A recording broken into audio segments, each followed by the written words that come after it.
میں رسول اللہ کا وہ سفر فراموش کر چکے، کربلا کی داستان، امیر حمزہ کی شہادت، خالد ابن ولید کی قربانیاں، یہ سب ہم فراموش کر چکے ہیں، اس لیے کہ یہ قوم اگر بزرگوں کی شہادتیں اور قربانیاں فراموش نہ کرتی تو شاید رات کی تاریکیوں میں میری قوم کے جوان گندی فلمیں نہ دیکھتے، تاش کے پتے نہ کھیلتے، جوا کے اندر مبتلا نہ ہوتے، داڑیاں مڈا کر گٹروں میں نہ پھینکتے، ہماری قوم کی بیٹیاں بے پردہ آوارہ گردی نہ کرتی۔ بڑی معذرت کے ساتھ جس قوم کے اندر خواتین میں سیدہ زینب بنت علی موجود ہو، اگر اس قوم کی بیٹیاں غیروں کے ساتھ پکڑی جا رہی ہے تو آخر اس قوم کی بیٹی کو مسلمان کہلانے کا حق کیا ہے؟ جس قوم میں سکینہ جیسی غیرت مند 7 سال کی بیٹی موجود ہے، اگر اس قوم کی کوئی بیٹی کسی کا ہاتھ پکڑ کر بھاگ رہی ہے تو اس قوم کو غیرت کے ساتھ اور عزت کے ساتھ زمین پہ سانس لینے کا حق کیا ہے؟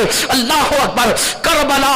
صرف دل بہلانے کا سبب نہیں، کربلا عبرت ہے، کربلا اسوہ ہے، کربلا تحریک ہے، کربلا وجہ انقلاب ہے، کربلا انسانوں کو انقلاب کی مہمز دینے کا ذریعہ ہے، کربلا سوتی ہوئی انسانیت کو جگانے کا ذریعہ ہے، کربلا روح انقلاب ہے، کربلا اللہ اکبر سوتی ہوئی قوموں کے لیے بانگ درا کی حیثیت رکھتی ہے۔ امام حسین نے فرات کے کنارے ایک میوہ خیمہ لگایا تھا، اللہ اکبر سارے خیمے اکھاڑ دیے گئے لیکن خیمہ حسین آج بھی کربلا میں فرات کے کنارے موجود ہے اور وہ پکار پکار کر سونے والوں کو آواز دے رہا ہے، اللہ کی شریعت پر اگر ہم شبیہ پیغمبر جیسا علی اکبر قربان ہو سکتا ہے تو تیری فجر کی نیند 10 منٹ کی کیوں قربان نہیں ہو سکتی؟ اگر نانا کی شریعت پر 6 مہینے کا معصوم قربان ہو سکتا ہے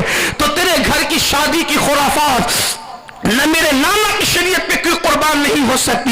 اگر ظالم اور جابر کے آگے محمد الرسول اللہ کا پالا ہوا اپنی گردن کو قربان کر سکتا ہے تو تو اپنی خواہشات نفسانی کو کیوں قربان نہیں کر سکتا؟ لیکن اللہ اکبر یہ قوم اس بانگے درا پر کیوں کر عمل کرے، اس بانگے درا پر کیوں کام کرے؟ بانگے درا کہتے ہیں سونے والے مسافروں کو اٹھانے کے لیے جو میرے کارواں گھنٹی بجاتا ہے، چلو چلو اٹھو چلو اٹھو چلو اٹھو چلو اپنی منزل کی طرف چلو، اس کو بانگے درا کہتے ہیں۔ اللہ اکبر میرے کارواں سوتے ہوئے کو گھنٹی بجا کر منزل کی طرف بڑھانے کے لیے بیدار کرتا ہے۔ کربلا بانگے درا ہے، سوتی ہوئی قوم کو کربلا اب بھی بیدار کر